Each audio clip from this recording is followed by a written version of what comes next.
Freddy Krueger. Freddy Krueger is the dream-stalking, child-killing ghoul of Wes Craven's A Nightmare on Elm Street.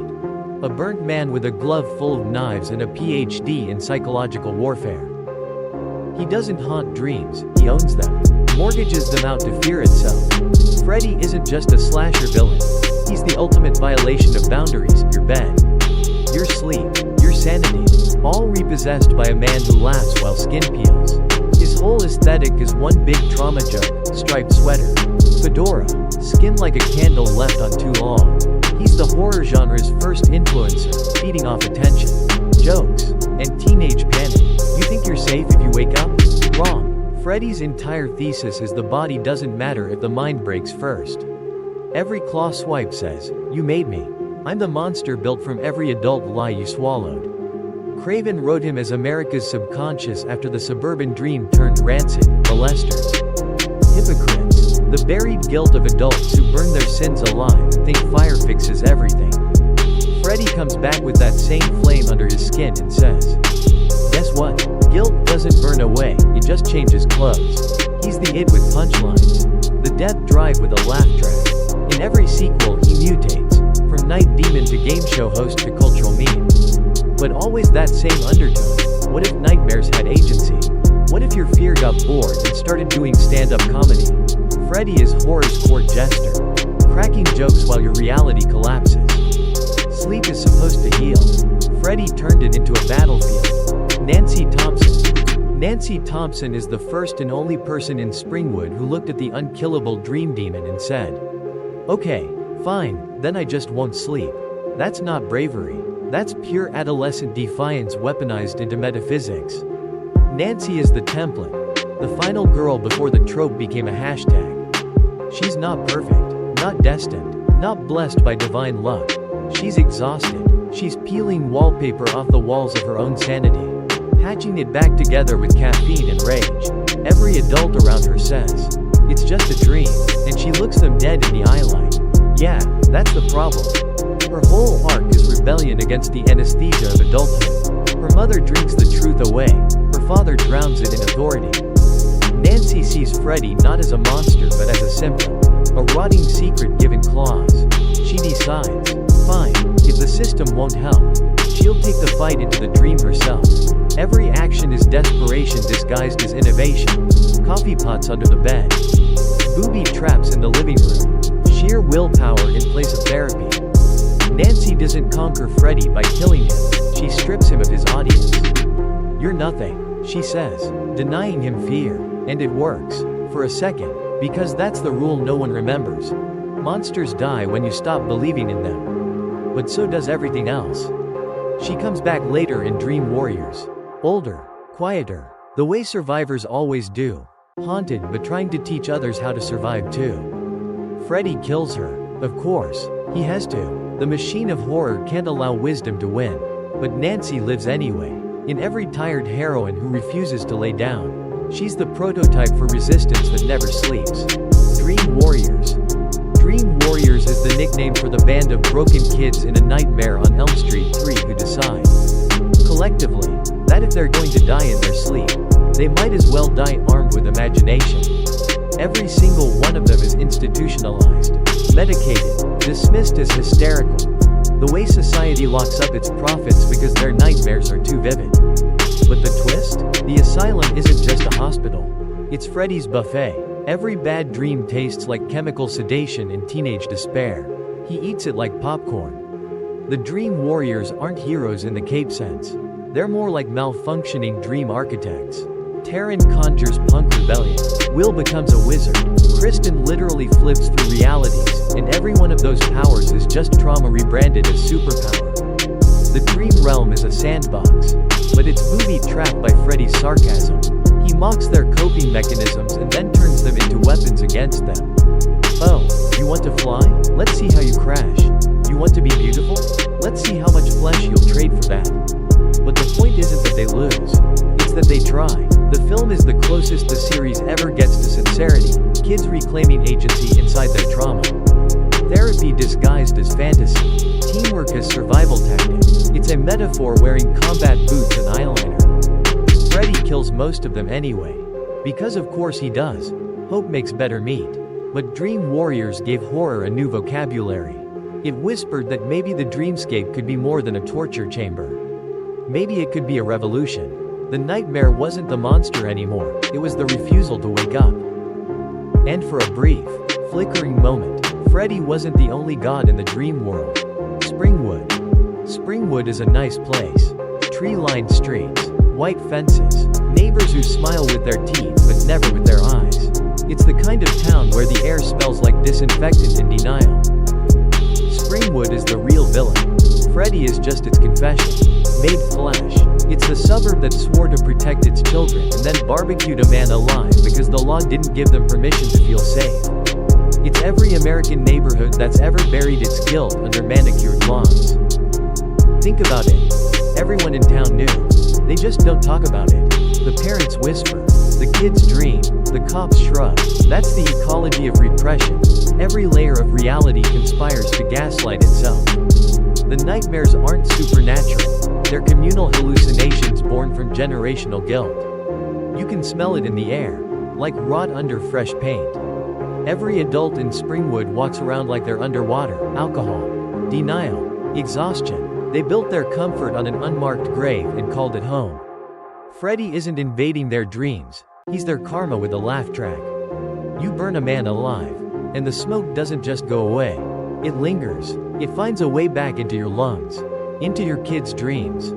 The town decays over the series, right? By the later films, Springwood is empty, schools abandoned, Main Street a corpse. That's not just budget cuts, that's metaphor.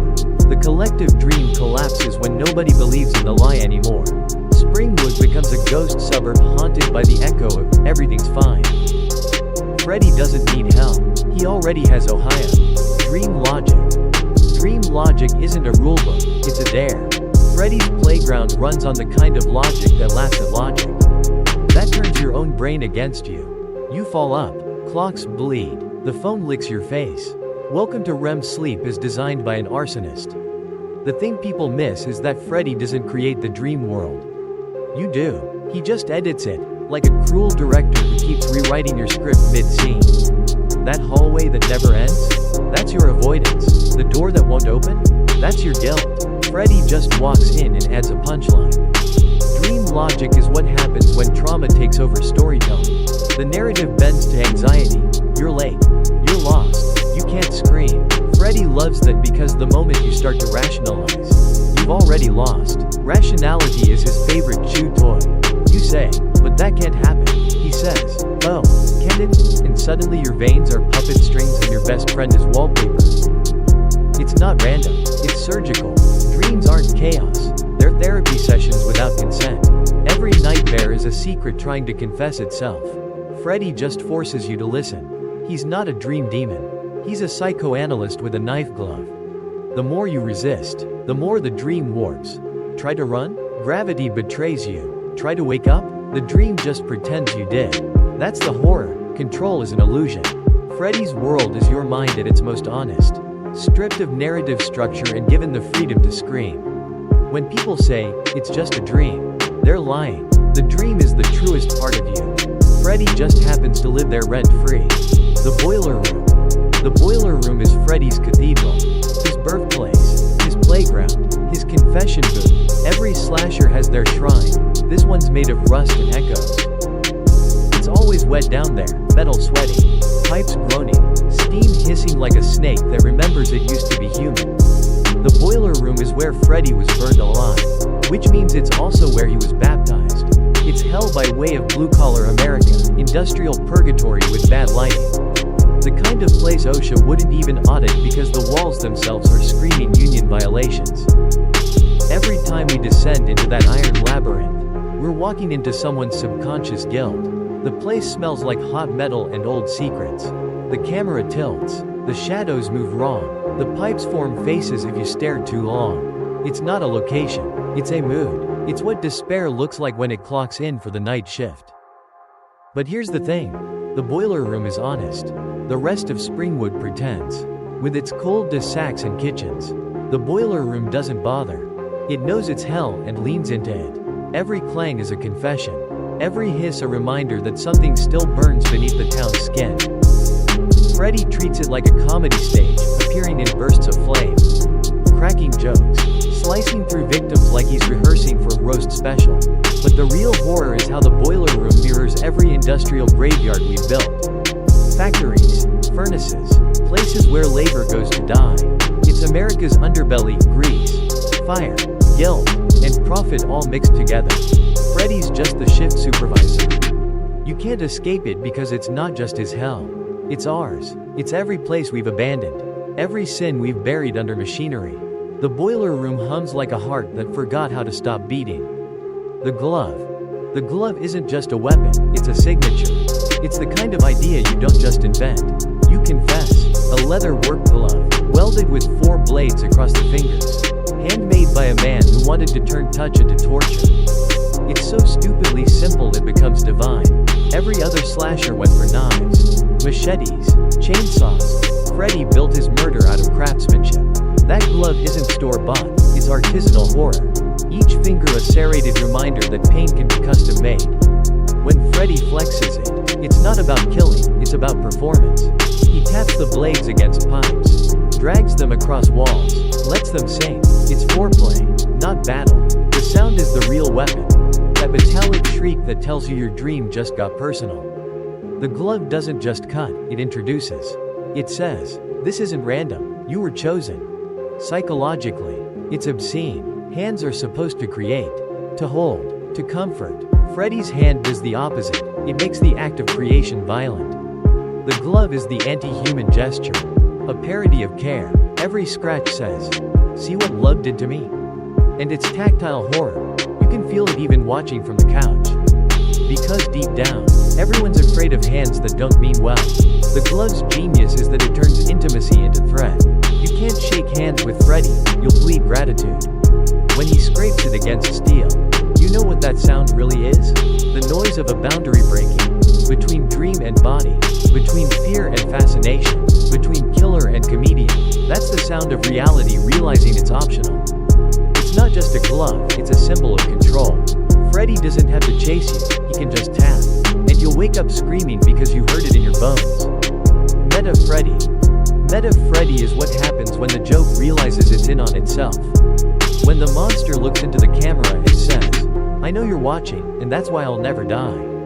By Wes Craven's New Nightmare. The cycle finally breaks its own neck. Freddy stops being a character and becomes an idea of Freddy, a myth that's too loud to stay fictional. He crawls out of the movie, into the actors' real lives. And suddenly the dream logic spreads like a virus through reality. Heather Langenkamp isn't playing Nancy anymore, she is Nancy. And Freddy isn't even Freddy, he's something older. Using Freddy's face as a mask to get back into the world. It's genius and horrifying, because at that point, Freddy isn't just haunting teens, he's haunting the concept of storytelling. He's the whisper that asks, if horror gives shape to fear, what happens when fear gets curious about its author? Meta Freddy knows he's fictional and finds that funny. He knows you're watching and loves that you can't look away. He exists in the tension between belief and irony, the perfect 90s monster. A postmodern demon who understands brand management. His laughter changes here too. It's not just cruel, it's aware. Like he's been watching his own reruns for a decade and finally cracked the code. Freddy becomes a recursive loop, every scream feeding back into his myth. The line between dream and media collapses. The nightmare is the movie now. And Wes Craven, writing himself into the story, admits it outright. Freddy is the manifestation of all the dark energy we feed horror with. Every ticket sold, every joke made, every kid quoting, welcome to prime time, bitch, just makes him stronger. That's the final punchline. You can't kill Freddy because you like him too much. Because we all do. He's not just in the dream. He's in the culture, the meme, the nostalgia. Freddy is eternal because we keep laughing with him. We built him to be funny so we wouldn't have to admit he's also true. Thank you so much for listening and following along with the story. Don't forget to hit like and subscribe to the YouTube channel so you won't miss out on more thrilling and exciting stories coming up. Your support is the greatest motivation for me to keep creating.